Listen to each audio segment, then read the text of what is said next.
The London Chess Classic 2025 is currently taking place at the Emirates Stadium. That's the home of Arsenal Football Club here in London, of course. Loads of activities there, all taking place in the kind of corporate hospitality suites there. It really is a fantastic venue. There's kids events, there's an open tournament, and of course there is the elite tournament there as well. 10-player all-play-all, really interesting lineup. Top two seeds, Nodirbek, Abdusattorov and Alireza Firuzja. I was commentating for the first 3 rounds, and now I've got a chance to kind of catch up on some of the games and show you one of them. So this is from round 6 and features Nodirbek Abdusattorov and Sam Shankland. So both players have played a lot of chess this autumn. They've both just come from the World Cup. Abdusattorov got knocked out after a couple of rounds, not so successful. Sam Shankland didn't have such a great autumn, but played a really good World Cup. Got knocked out in the quarterfinals, but showed very good form. So this is an interesting game.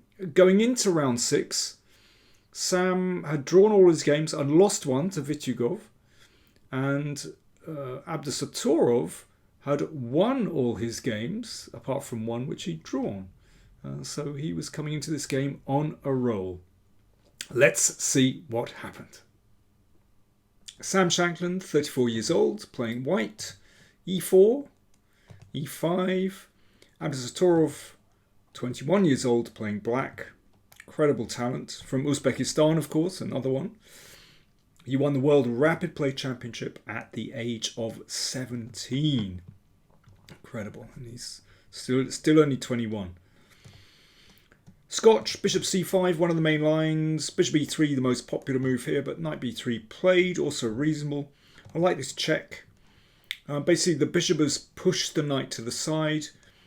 And, of course, if white wants to exchange pieces, black is happy. That relieves some congestion. And after c3, the bishop just drops back to e7. You can see that the c3 pawn takes away the best square for the knight. But you could say that white has gained some time, so Shankland sets up with these 2 dangerous pawns in the centre. That's already an important moment in the game. If black plays the standard knight f6, then I think white could be doing pretty well. For example, like this.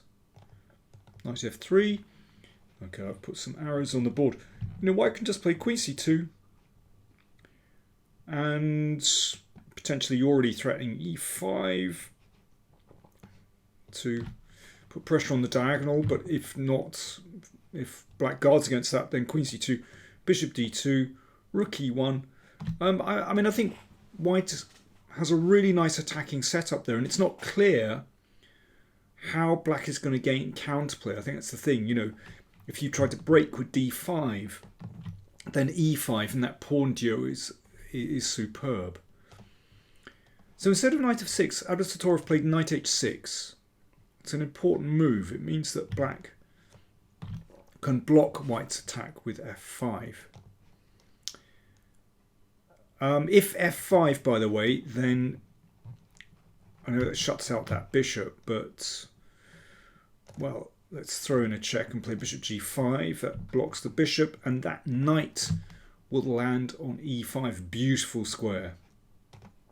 So castles. Again, f5, bishop g5 is not a problem. So knight d2 and f5. So blocking that f-pawn is really important. And the king goes in the corner. That's just precautionary. An exchange on f5. g4. So Shankland in really aggressive mode. Advancing pawns in front of his king. Now that can be risky. I think Abdusattorov's next move is very provocative. Not that Shankland needs to be provoked. Knight h4 seems to me to be the most sensible move, exchanging pieces. But knight h6, so the knight falls back to the side, and knight d4 played, so the pawn is protected. The knight is slightly oddly placed here. You can see, well, Sam is very happy to advance, and with that pawn on f5, it could be that the knight is landing on e6. Of course, Abdusattorov knows what he's doing here. His idea clearly was to provoke the advance of these pawns, hoping that White's king would be exposed.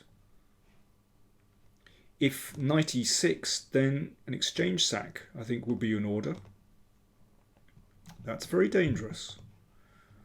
A pawn and a knight for a rook, but very active pieces and an exposed king. So h3. Yep, that's a nice pawn chain. Bishop f4. Now I think it's very important that black tries to disturb this, otherwise that knight could sink in on e6. I mean, that could be a very potent octopus knight. So g6 breaks up the pawn chain. King h2. So neither king very secure. I suppose this bishop does a good job of controlling that diagonal, covering the king. Knight e6. I mean, this is really scary. Abdusattorov is playing, really gambling here. He's playing very risky chess, allowing that knight in. But rook e8. Who knows? Maybe he's contemplating an exchange sacrifice. Also, you could say that with the advance of this pawn, then black does have a secure point on e5, solidly protected. So, I mean, this is just a really double-edged position. Rook d1, queen e7 played. The knight finally comes back into play, and I have to say, what a moment, protecting its brother on e6, but also protecting the pawn on f5. And at this moment, you kind of think, well, this doesn't look bad for white, does it? Knight g5. Okay, perhaps trying to exchange pieces. Let's see. But bishop takes knight, bishop takes bishop. And again, white is completely secure here. But the knight on e5 is also pretty sturdy, pretty solid. Knight b5. Now Shankland is going on a little bit of an adventure here. He's hoping that he can just nab a pawn. But a counterattack from Abdusattorov. Bishop h4. Rook d4. Well, this is a really wild position.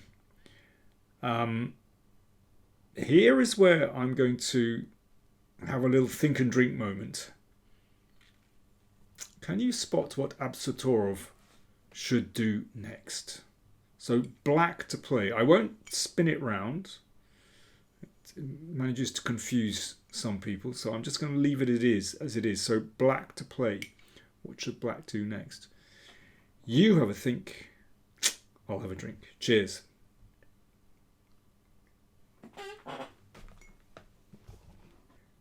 Check. That's the first move. Now, the second move is less easy to spot. c5. I'm afraid you only get full marks if you get both moves. The problem is, where does this rook go? If rook takes d6, then queen h4 is already an absolute killer. And I think this just shows what happens if the king is exposed. Suddenly, from out of the blue, white is in massive trouble. Obviously, queen takes pawn threatened. And if queen g2, okay, that's on the same file as the rook, so bishop h2 uncovers an attack, and if queen takes bishop, queen e4, and mate follows shortly. Absolutely deadly. You know, these open diagonals, open lines, open files, it's tough.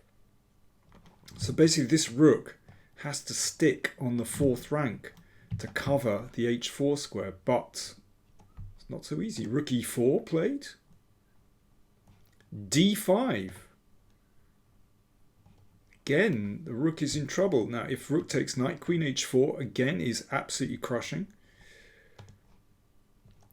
So rook a4. I mean, at this point, I think it's clear that white's forces are just not very well coordinated. The knight on e6 is incredible, great piece, but the rest of white's pieces don't really fit together.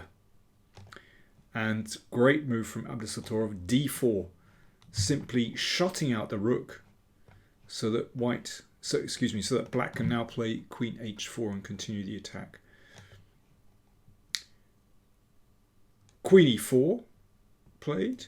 If, by the way, if queen h5, then a simple move. So stops queen h4, queen d7.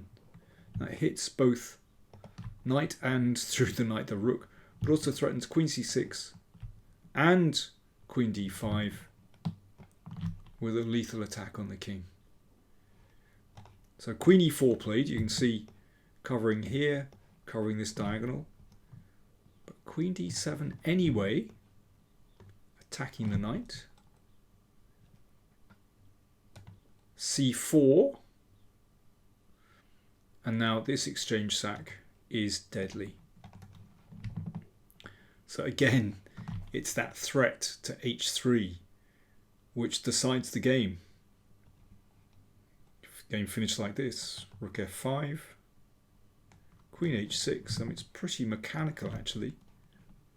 Queen g2, defending. Bishop f4, hitting the queen. Queen has to keep hold of h3. And queen c6. Deadly on the diagonal. That was the final move. So absolutely crushing victory by Nodirbek Abdusattorov. I mean, I think you can see just from that final position that black's pieces are beautifully coordinated, whereas white's pieces all over the shop, basically. But some excellent moves here from Abdusattorov. Knight h6, really important so that he could block with f5. And then this was really daring, very provocative. Allowing f5 and allowing that knight to land on e6 later, but he judged it pretty well with g6. Yes, it was possible for white to play better round about this point. Instead of rook d4, queen h5 is better. Nevertheless, it's just a very double-edged position and anything could happen there. Anyway, great victory by Nodirbek Abdusattorov. And if we look at the standings, after 6 rounds, Nodirbek Abdusattorov in the lead with 5.5. And next is Alireza Firuzja on 4. And then 4 players on 3 points. Vitigov, Theodorou from Greece, Luke McShane, England, and Pavel Elyanov from Ukraine, all on 3. But, well, still 3 rounds to go. But Nodirbek Abdusattorov looking very good in first place.